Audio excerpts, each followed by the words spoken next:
Jai Radha Madhava Kunja Bihari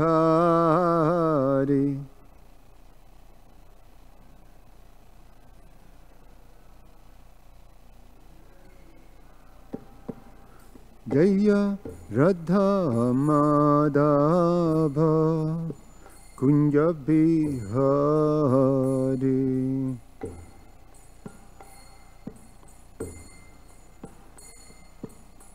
Kunja Bihari Gopijana Vallabha Giribharadhari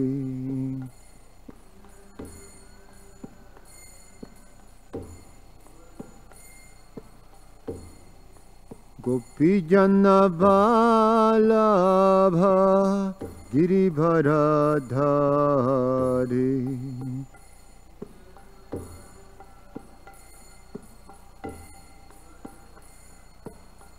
Yashodanandana Braja Jana Ranjana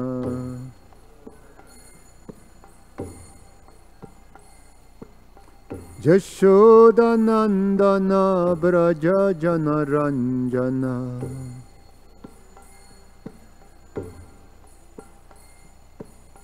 Jamuna Tira Vanachari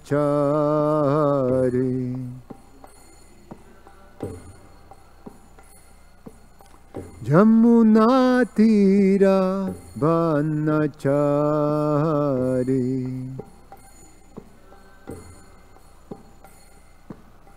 Jaya Radha Madhava Kunja Bihari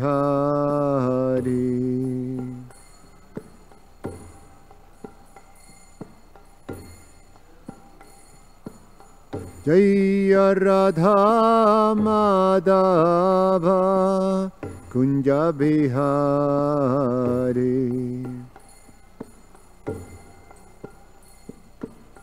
Kunja Bihari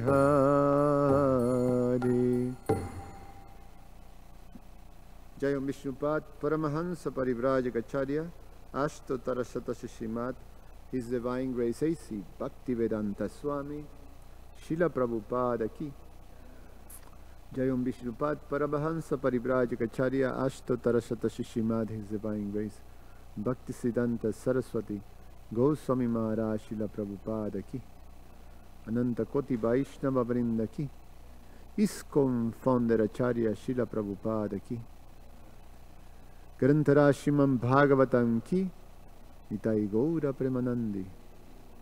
Oh glories to the assembled devotees. Oh glories to the assembled devotees. Oh glories to the assembled devotees. Oh glories to Shishi Guru and Shigoranga.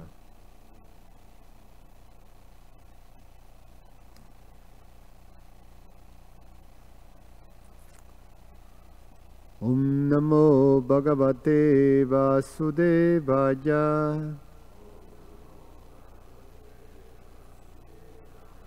Om Namo Bhagavate Vasudevaya Om Namo Bhagavate Vasudevaya.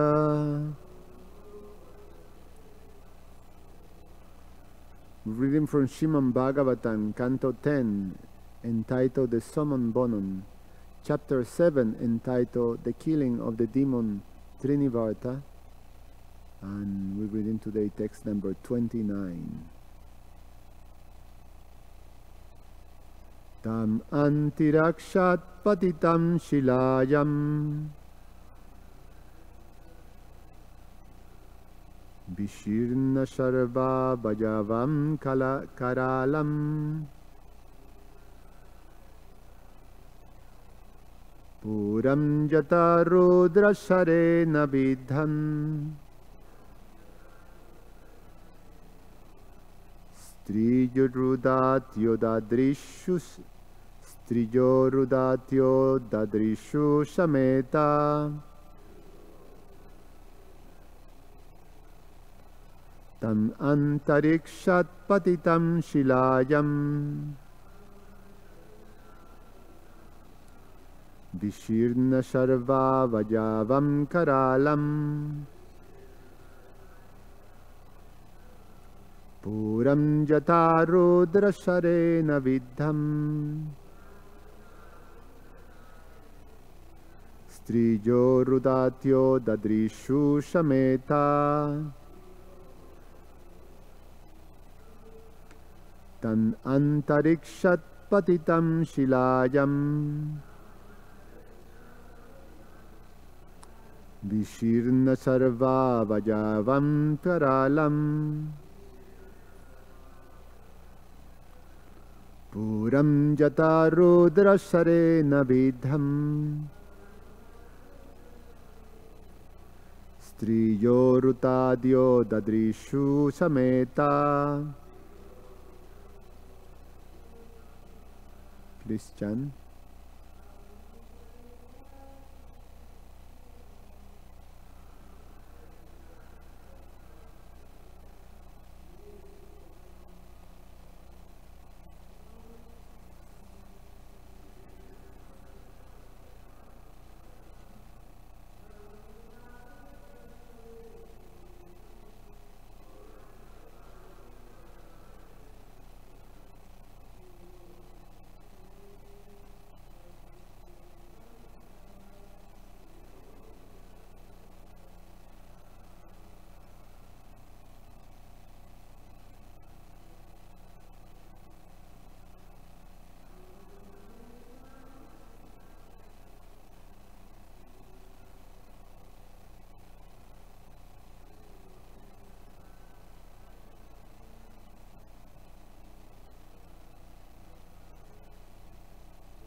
Tam unto the demon Trinavarta Antarikshat from outer space Patitam fallen Silajam on a slab of stone Vishirna scatter separated Sarva Avajavam all the parts of his body Karalam very fierce hands and legs Puram the place of Tripurashura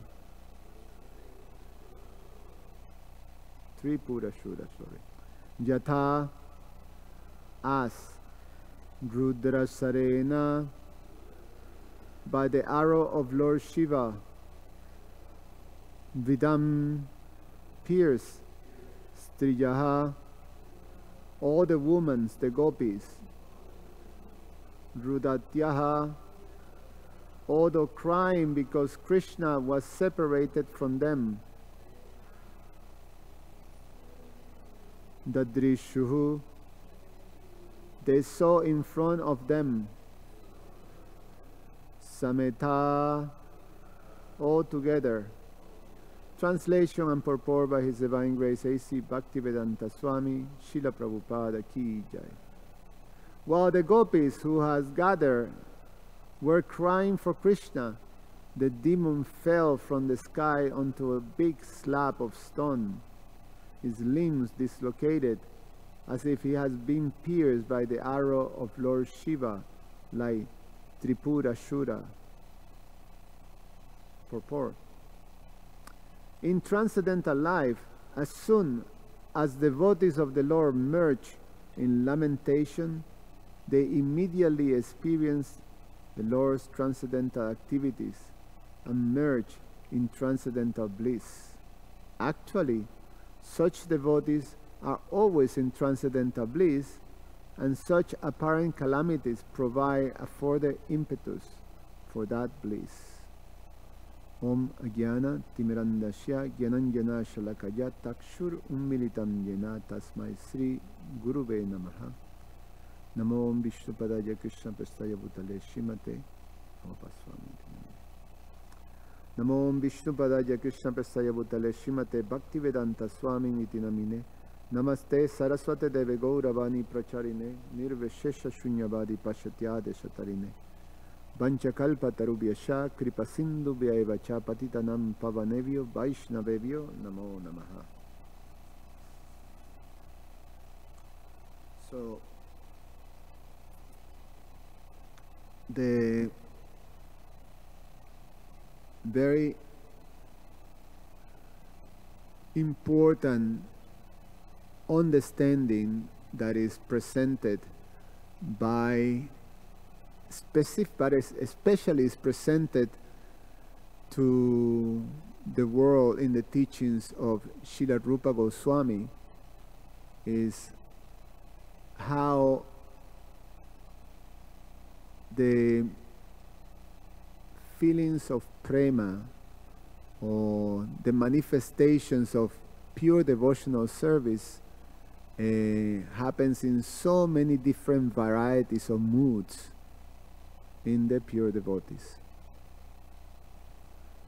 The signs of Bhakti Rasamrita Sindhu, or the understanding of all the different moods of this pure devotional service.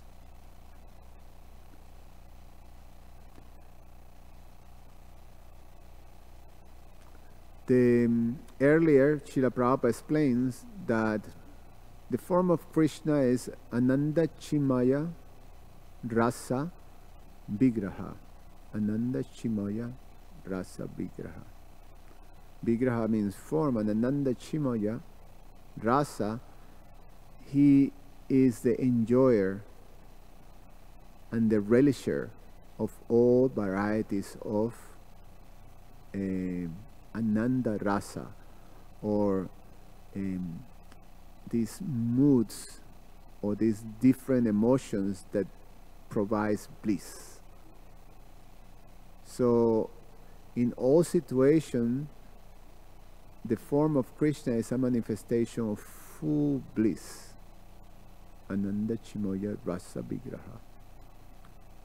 And Srila Prabhupada explains that the devotees also possess this quality. So the natural, or not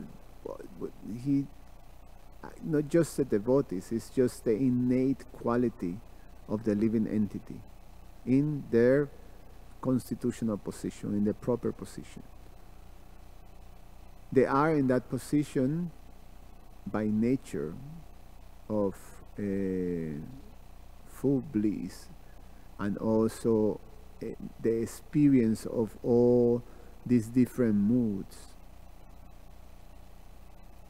So Srila Rupa Goswami described that there are 12 spiritual rasas, or tastes, or moods.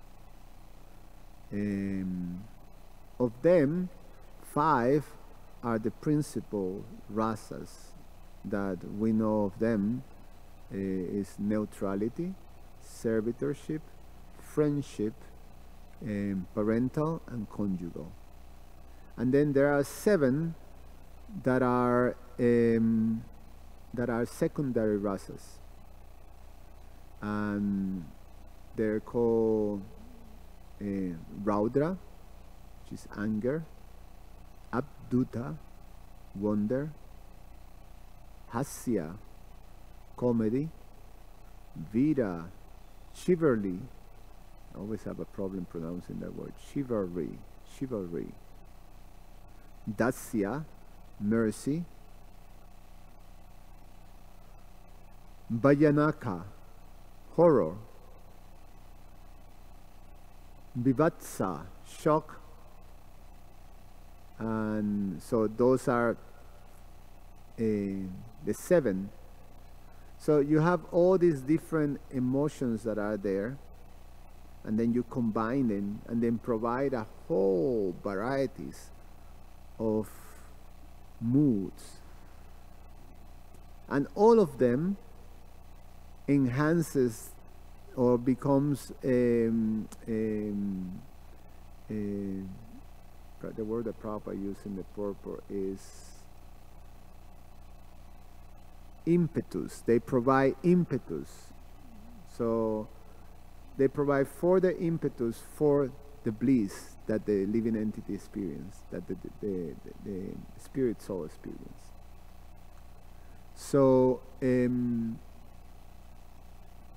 they combine in different ones, and we see that in the pastimes of the inhabitants of Vrindavan. They go to all these different emotions, and these are different rasas that we experience in this world.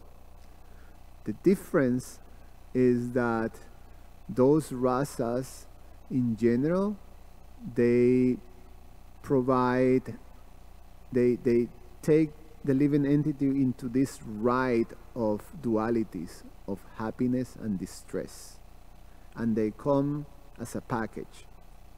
So they're always in a package, and regardless how it is, you always at the end is going to experience distress, because that's exactly what this world is designed for. Therefore, this world is described as dukhalaya, ashashvatam.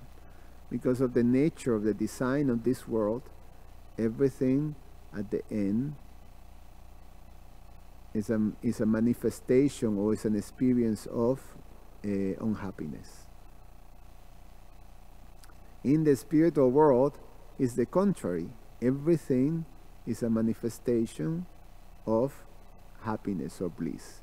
So you have these opposite worlds with opposite qualities. It's almost this material world is described as a reflection of the spiritual world. And in that reflection, when you see, the description is, when you see the reflection of a tree in a body of water, then the reality of the tree is upside down. So things are the opposite. So what is the top in the real world, in the reflection is the bottom. So so the opposite of bliss is misery or unhappiness, and that's how this world is designed. So in the human form of life, in the material world, conditioned by the material world, we experience all these 12 rasas and their combinations, and they have a particular taste that manifests these dualities of happiness and distress. But when you again go into the bottom, even what appears to be the apparent happiness or apparent, sort of fun or relishable sort of taste of rasa, when you go further, it becomes, you can actually see that is just misery. In the spiritual world, it's a different thing. So in this case, we hear in the narration of the gopis, the ladies of Vrindavan, Mother Yasoda, and the inhabitants of Vrindavan are experiencing distress, this lamentation. Another name for this lamentation is shoka, which is is within those 12 rasas, and is on the stand of shock, or also can be put in the this Vajanaka or horror, type of thing, that one is distressed by this situation. So the gopis are experiencing this distress, but the actual thing that they're experiencing by the distress is an impetus of their attachment and the love for Krishna. And that Srila Rupa Goswami explains that enhances their experience of bliss in connection with Krishna. It just becomes an impetus for that experience. For most of us who are conditioned to the experiences of those rasas in this material world, it's an inconceivable thing.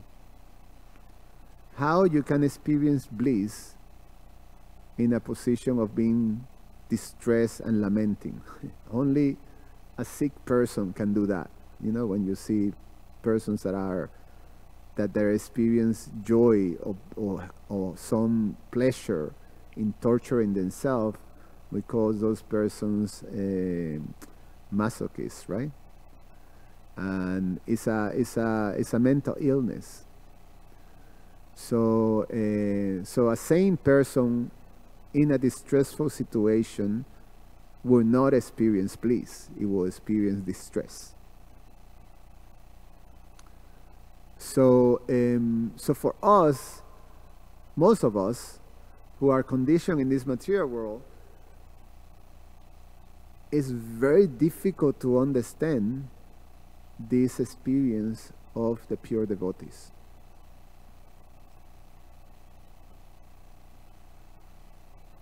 But the fact is that that is the constitution of the spirit soul. It's just is part of their, just like this body of different elements, material elements, is the constitution of this body, and we experience this world mostly to this interacting with these gross elements, and we have a direct experience like that. The experience of the living entity, the constitution, is this Satchit Ananda. So this Ananda is just like we experience this, we touch this body and we feel it similar. That is the experience of the living entity. It's just embodied like that, bliss. So difficult to understand, only could be understand when we reach the position of full realization of our constitution, our spiritual constitution, when we become self-realized. The methodology is given by Srila Rupa Goswami, is given by the Acharyas. In the Srimad Bhagavatam, Srila Sutta Goswami says, Yato Bhaktir Adokshaye, as the process that allows to be in that, to reach that position of Yayatma Suprasidati, of perfect, experiencing perfectly and in full the happiness of the soul, or the constitution of the soul. And is so devotional service to the Lord, and devotional service that is pure, that is not contaminated. Anyabilashita Shunyam, that there is not contaminated by desires or by material conceptions, that is pure. So that type of devotion is what allows to experience that. So when a devotee in this material world is able to reach that state, then in every circumstance also they're experiencing the eternal relationship with Krishna. And they're constantly in that position of happiness and bliss, security. In the Bhagavad Gita, Krishna teaches that to Arjuna, and is trying to bring Arjuna to function in that position. And he explains, in one sense, it breaks it down, and Arjuna is helping us too by asking questions. So, throughout the Gita, Krishna is guiding Arjuna that for him, he have to perform his work, the path of working in the material world, and how to work in such a way that you're not entangled by the results of the work, but actually you're fully connecting to Krishna in that space of in the activities of being in this world and working in this world and acting in this world. So he wants to tell, he's teaching Arjuna that whole process. That's the whole thing of the second chapter of the Bhagavad Gita. Now listen careful that I'm going to teach to you this process. This Nishkam Karma Yoga, or devotional service, acting in devotion to Krishna. So acting, the process is about acting, performing, doing something in this world, but in full Krishna consciousness. So that's what Krishna is teaching. So he tells Arjuna that basically you have to understand, to be able to do that, you have to understand what is his position. As he goes on, if we remember, in the 7th chapter, after he established in the first 6 chapters the understanding that for anyone who is still invested in this material world, meaning that you still have desires, you still have attachments, and you're still dealing with the different designations, that material designations that is covering your spiritual identity. So if one is still conditioned in the material world in any form, then this path of working in Krishna consciousness is the path that is suitable. Renunciation is not suitable. Renunciation of action is not suitable if you have any desires or attachments. But if you do, here is a perfect system that is perfectly suitable, and it is perfectly effective, and is going to take you to the same place and the same result. And also very it could be done in a lifetime. Even Prabhupada explained just recently, even in a moment it can happen if you click into it. So it's perfect. It's a perfect system, and is the system in general that is designed for living entities in this material world. Because we can take it as most of the living entities in the material world are conditioned by the material energy. So Krishna tells then in the 7th chapter, now from the 7th chapter to the 12th chapter, Krishna started to get more into the how you can act, how is acting in the world with this understanding of Krishna. The combination, the whole idea is you have these two principles put together. You have Vidya and Avidya. Vidya is full understanding of Krishna's position and your position and your relationship with Krishna. These three things.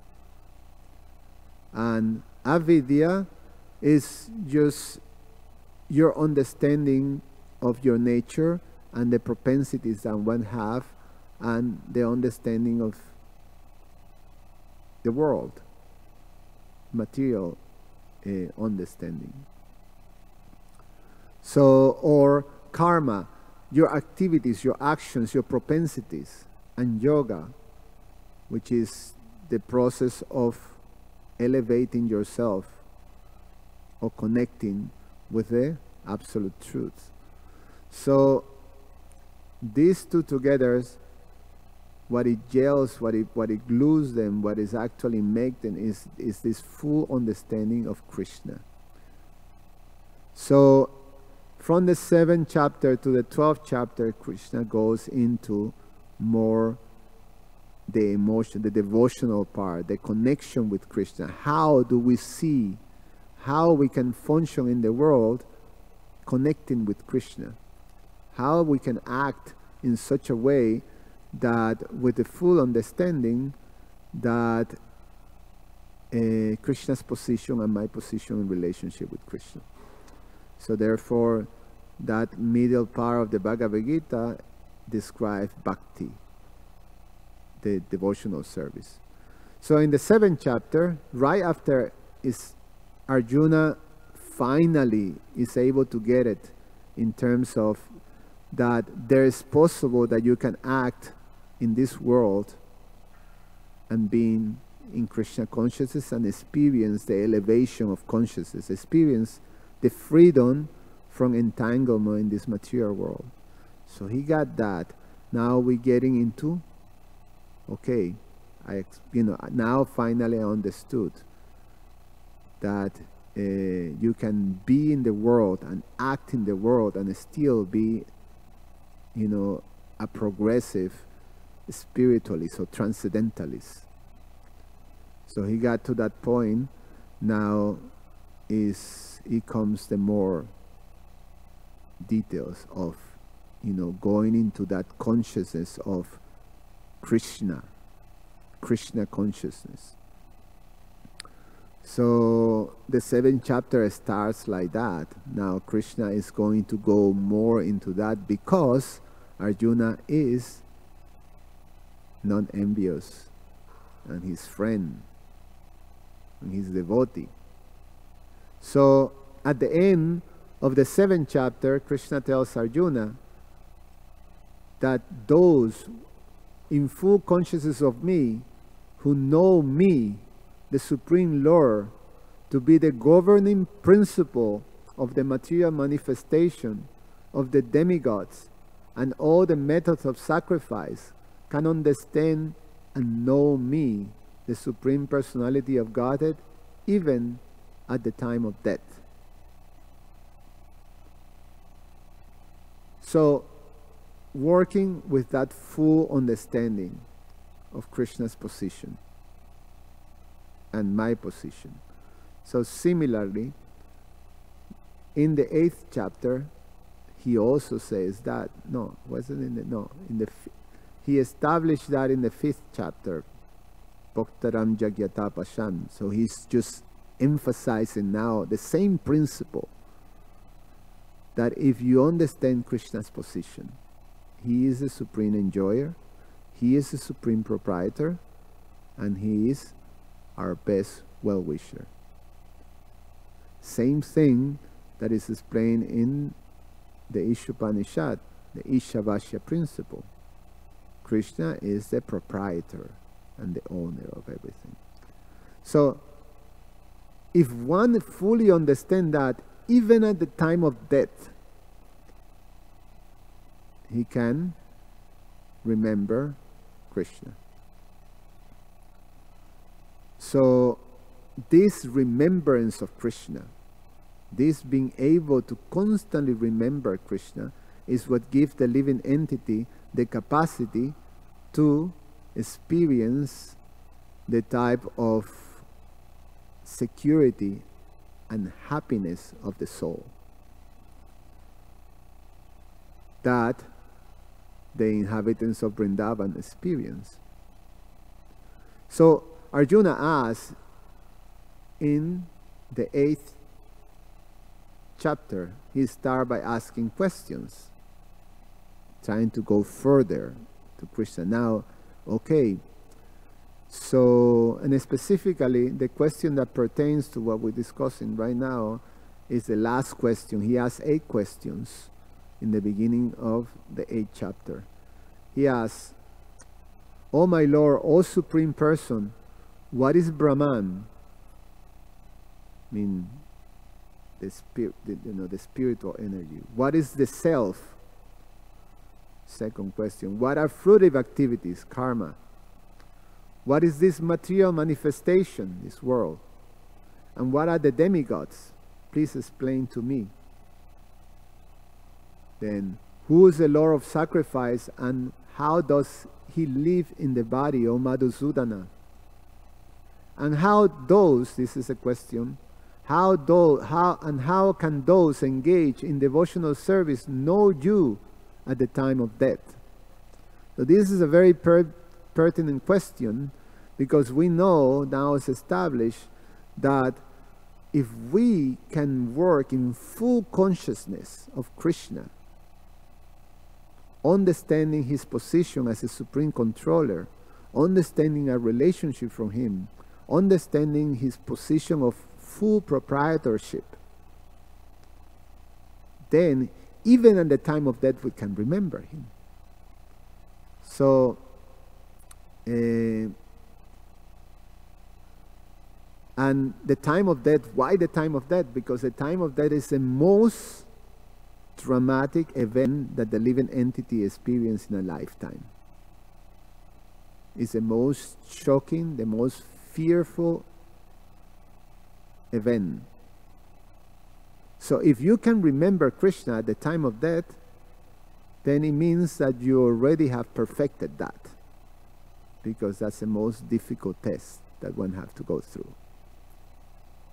So the whole idea is that you prepare the whole idea of the Vaishnava, or the process for the living entity in this lifetime that Krishna teaches in the Bhagavad Gita, is that you prepare yourself for death. And that's also the theme that we hear in the Srimad Bhagavatam. That's the premise of the Bhagavatam, is the story of King Parikshit preparing for death. So Arjuna asks, then how can we, and those engaged in devotional service, how? And it's specifically for us, for those who are in this path of devotional service. So what are the things that we have to do? Because if we can do that, then throughout our life, we will always be experiencing this sort of security and even bliss. We know that from Queen Kunti. We hear in the prayers of Queen Kunti, the famous prayer, that she prays for calamities. Let those calamities happen again and again, so that we could see you again and again. For seeing you means that there will be no longer, and we'll no longer see repeated birth and death. That's her prayer.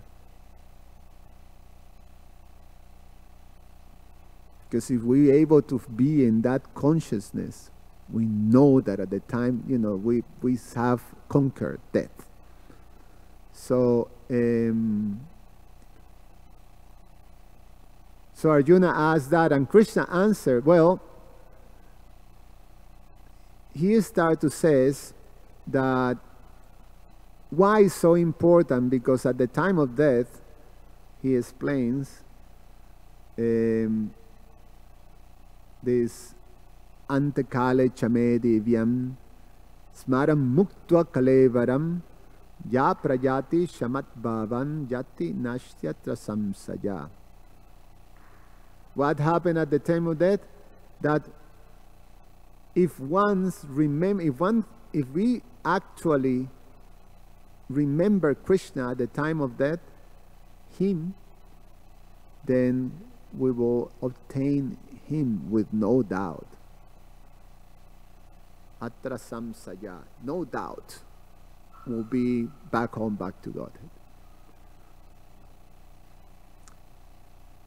And the following verse, Yam Yam Bapi Smaram Bhavan, what happened if whatever we remember at the time of death, that nature we will obtain. So that's the catch thing, that at the time of death you have to be prepared, because whatever is in your mind and in your consciousness, at the time of death, that is where you're going to go. That's what is going to take you to your next body. So therefore, it's important what will happen in your mind at the time of death is going to be depending on what type of consciousness you cultivated during your lifetime. Because it's explained that at the time of death, everything that you're attached to, that's what is going to be in the front part of your consciousness. So in general, people develop very strong attachments, that someone sends in the Facebook a video of this woman. There's some videos about cute animals and how animals, have personalities, and they express all these different sort of almost rasas too, no? And so there is the exchange of this woman with her dog, and a very cute dog, and how attached this woman became to this dog. That is, the whole thing is about the dog. So that's a very dangerous thing, because if you go through your lives with this strong attachment at the time of death, then that's what's gonna come to you. And the example that we study in the Bhagavatam is Maharaj,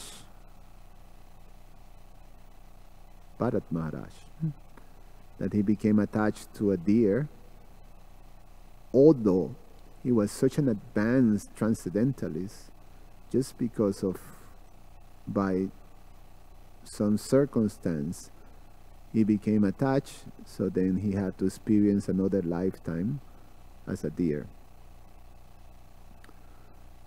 But the following verses is when Krishna tell us, exactly what is the principle. What is the principle that we have to do, or how we can remember him? And important is deep. So obviously Krishna just give us these sutras, or these verses full of wisdom, and you can actually go deeper and deeper and deeper in each of these verses and the meanings. And that is the whole science of devotional service. as Srila Rupa Goswami brings us through in the Nectar of Devotion and the Nectar of Instructions. Those two books give us, a breakdown of how to cultivate what exactly Krishna tells us in this verse. Tasmat sarveshu kaleshu man anusmara judyacha mayar pita mano buddhir man evaishasya asamsaya. Therefore, Arjuna, you should always think of me in the form of Krishna, and at the same time carry out your prescribed duty of fighting. So here we go. With your activities dedicated to me, and your mind and intelligence fixed on me, you will obtain me without doubt. This thing of the activities are dedicated, they're for Krishna. So, I read the next ones, since they're connected, and I tell you I finished with some instruction that Prabhupada gave to one of his disciples that, highlight this thinking of Krishna.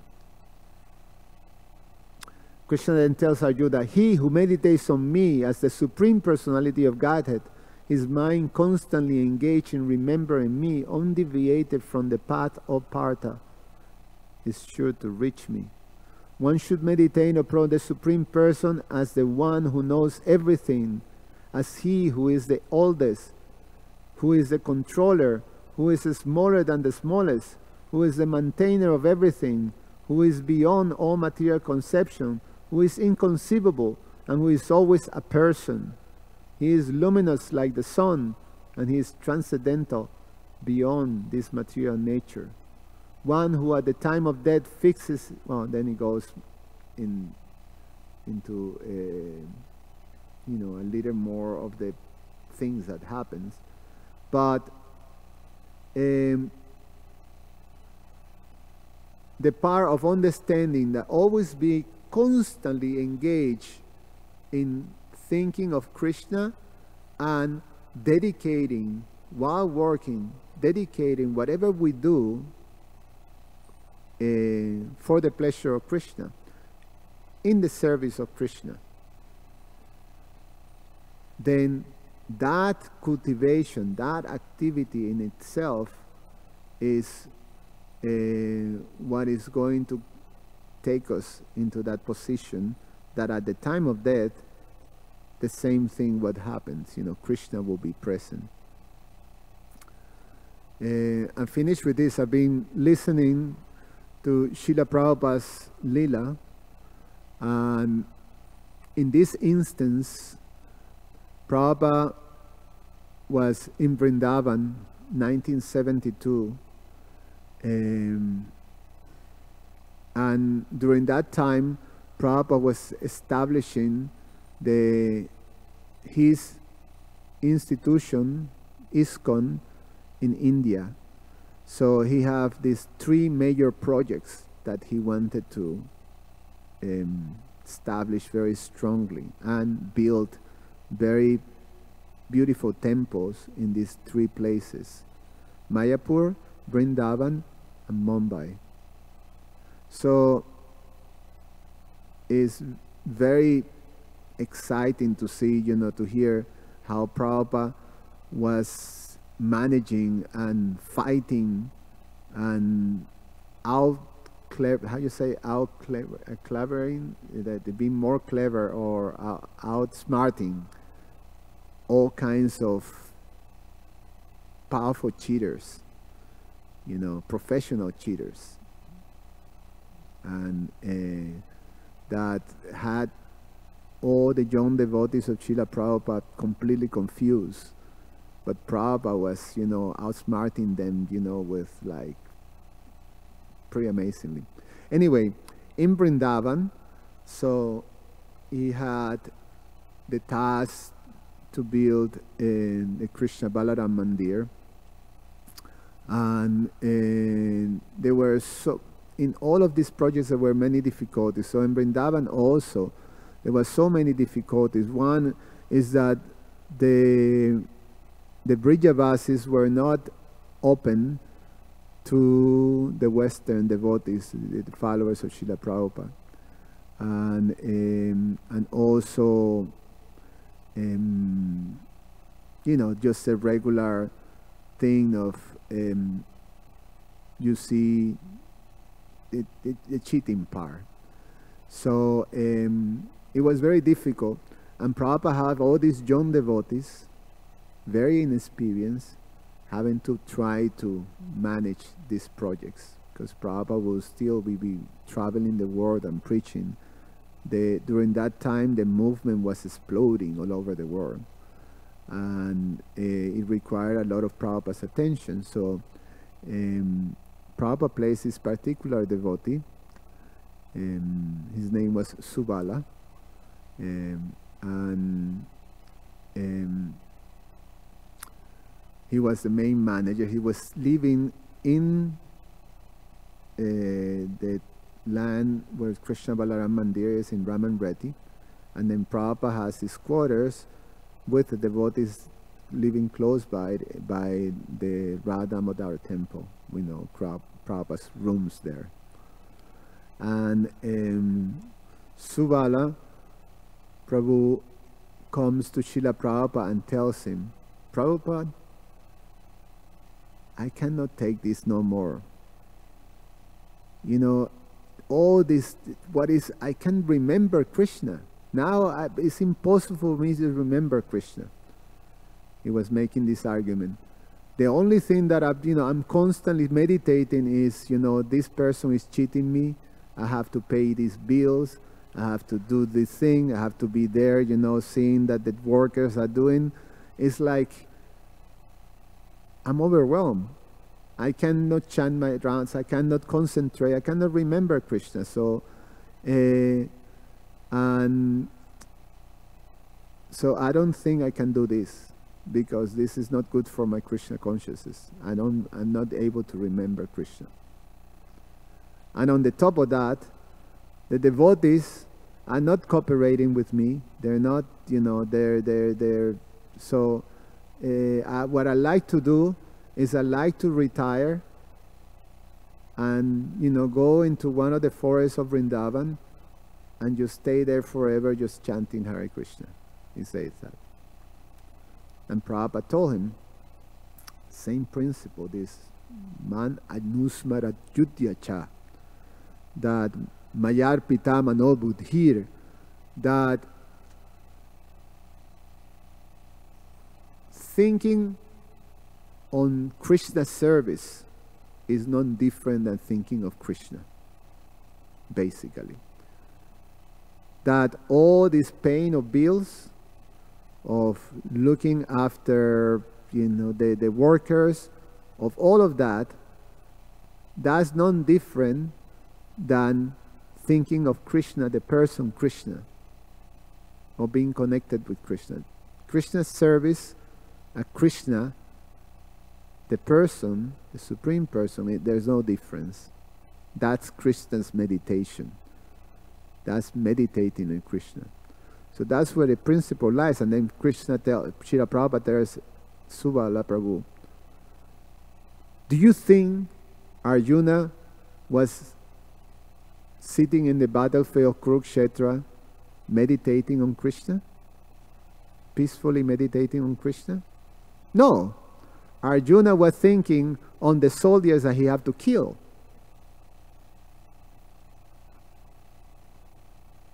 He was not, like not doing, just sitting down chanting Hare, just Om Hare Krishna, like that. He was acting. And when he was acting, it's not that his mind was, thinking on Krishna's, face. He was acting and very, very much focused on doing his service, which was killing all the soldiers. So Prabhupada was making the point that these practical actions, when they're dedicated, fully dedicated to Krishna, that is meditation of Krishna. That is Krishna consciousness. So that's where the secret lies. When we have it, and to be able to do that, we have to have this perfect understanding of our relationship, who's Krishna, and our position. And when we're able to achieve that, when we're able to see and being able to do our activities, and at the same time be fully conscious of this relationship and the position of Krishna, that's when we experience this bliss, or this the freedom from being, tossed around by the dualities of this material world of happiness and distress, on victory of defeat, and all that type of thing. And we be, in the position of Krishna consciousness. So with that, even at the time of death, we will be able to remember. Even in any circumstance, we will be able to remember. Any comments or questions? Yes, Karumani Prabhu.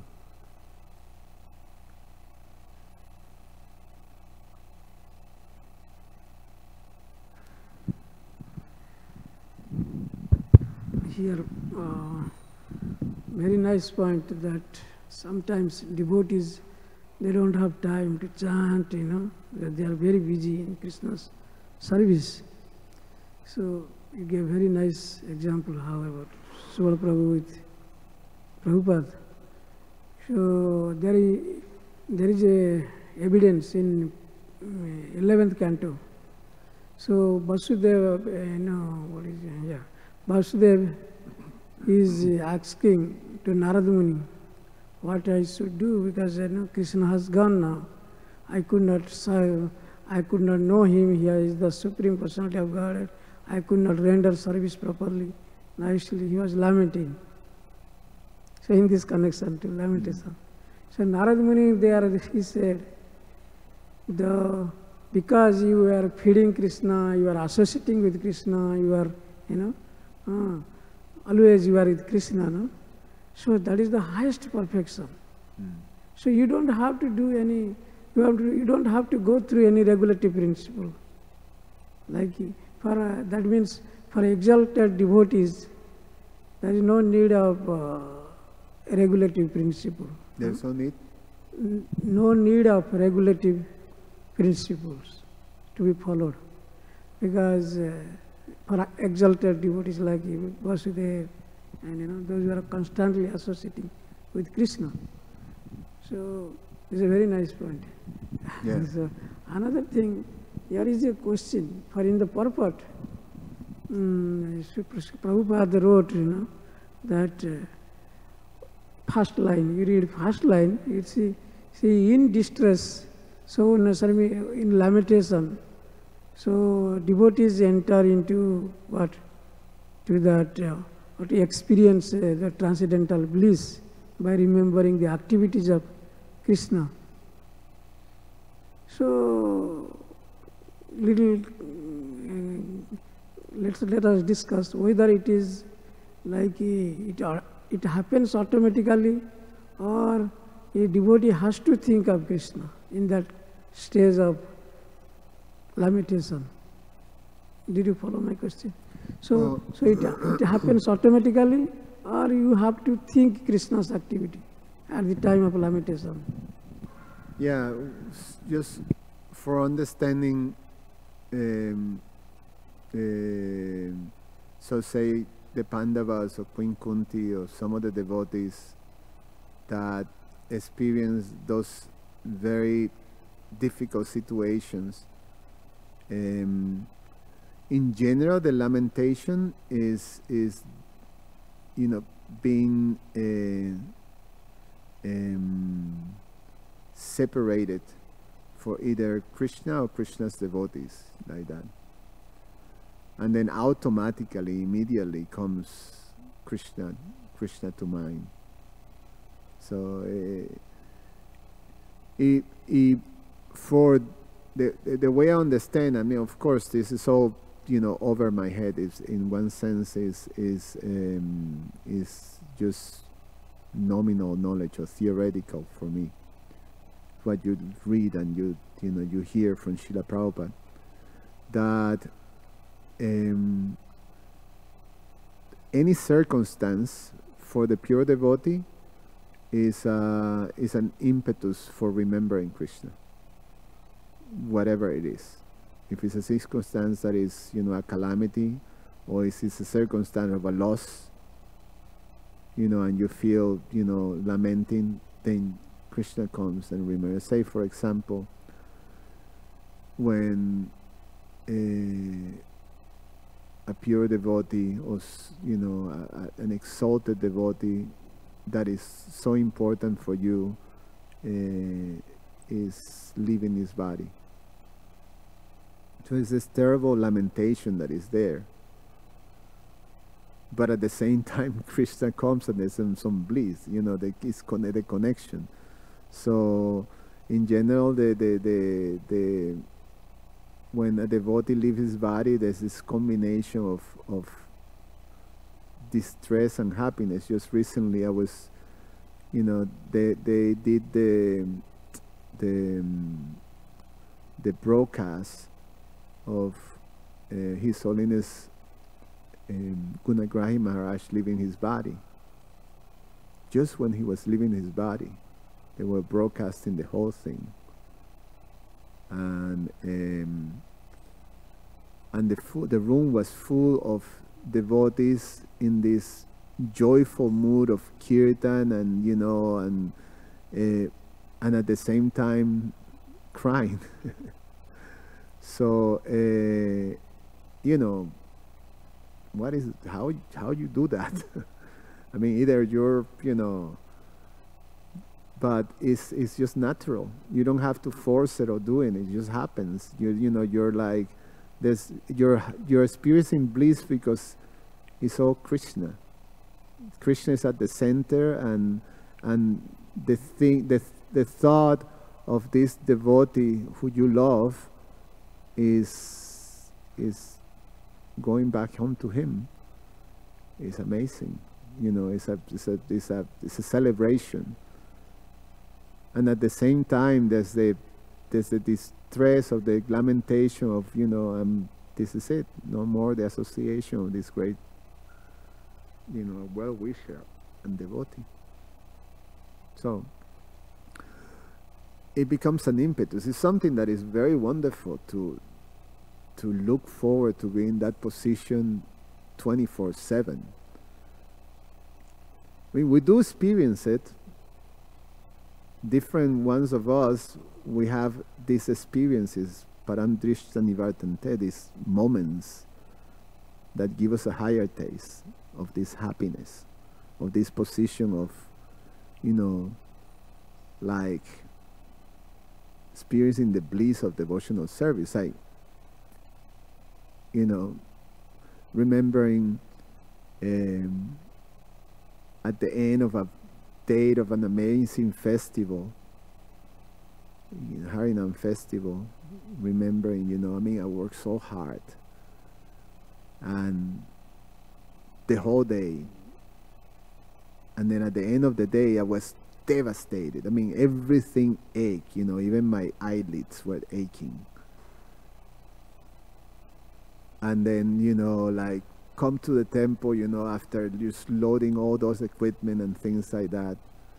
And then, I pass, going to my room, and then pass the room of my Guru Maharaj, and he sees me and say, how you feeling? Because I was like, and then, reflecting on the world, I remember saying to him, I'm wasted, but I'm like, so happy. So you're like broken, but you're feeling this sense of, happiness of, and so those moments in which you are fully dedicating or connecting with Krishna, those moments of happiness, they're pretty amazing. The problem is that I cannot maintain that position. I go, it's like, a little roller coaster. Sometimes I am in that position, sometimes I'm not. And once my Guru Maharaj says, you know, imagine being in that position 24/7, and that's the position of this pure spirit soul in connection with Krishna. So you're all the time there, all the time. So that's what we're looking for. I mean, Krishna gave us this taste, and that's what keeps us. That's why we're here, because we want to make, and that's how we feel that we're progressing also, when the spans of time that we're in that zone of Krishna consciousness is longer than the, you know, being in your material condition, you know, your false ego.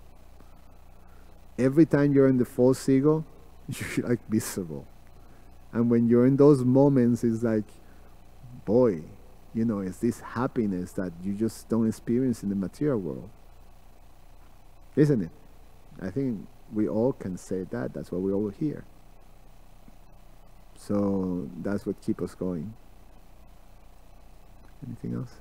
Yes, Jai Baladev. It's a little late, so keep it short. Hare Krishna, Prabhu. My comment, mostly a comment, and you could expand on it if you like or not. It's related to your last story about Prabhupada, and that devotee explained that this circumstance is too difficult for me, Prabhupada.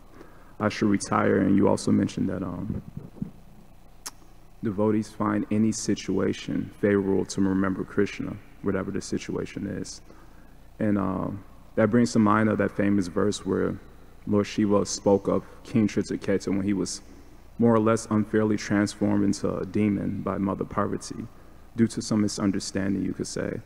Lord Shiva says, Narayana Pada Savrina Kutashna Bibyati, Swarga Apravarga Nadakeshu Apituliyata Darshinaha.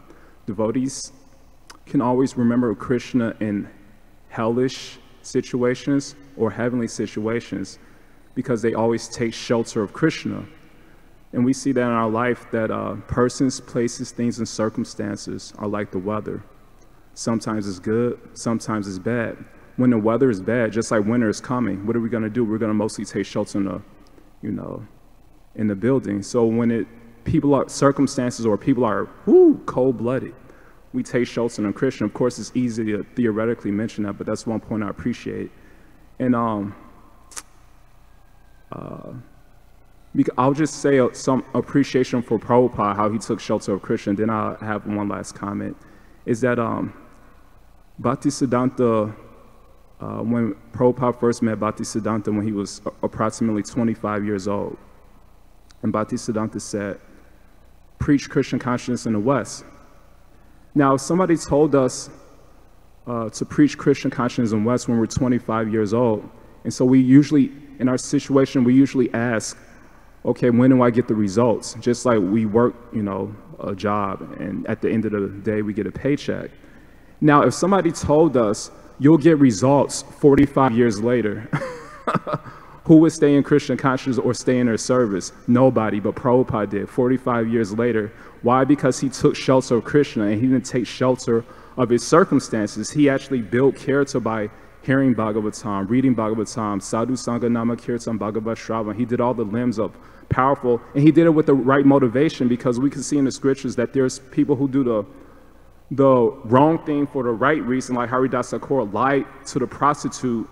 He did the wrong thing for the right reason. He did it for her own glorification. It's described that the prostitute was glorified after associating with it. Prahlad. But in our situation, generally speaking, there's so many examples in the scripture also where we do the right thing for the wrong reason.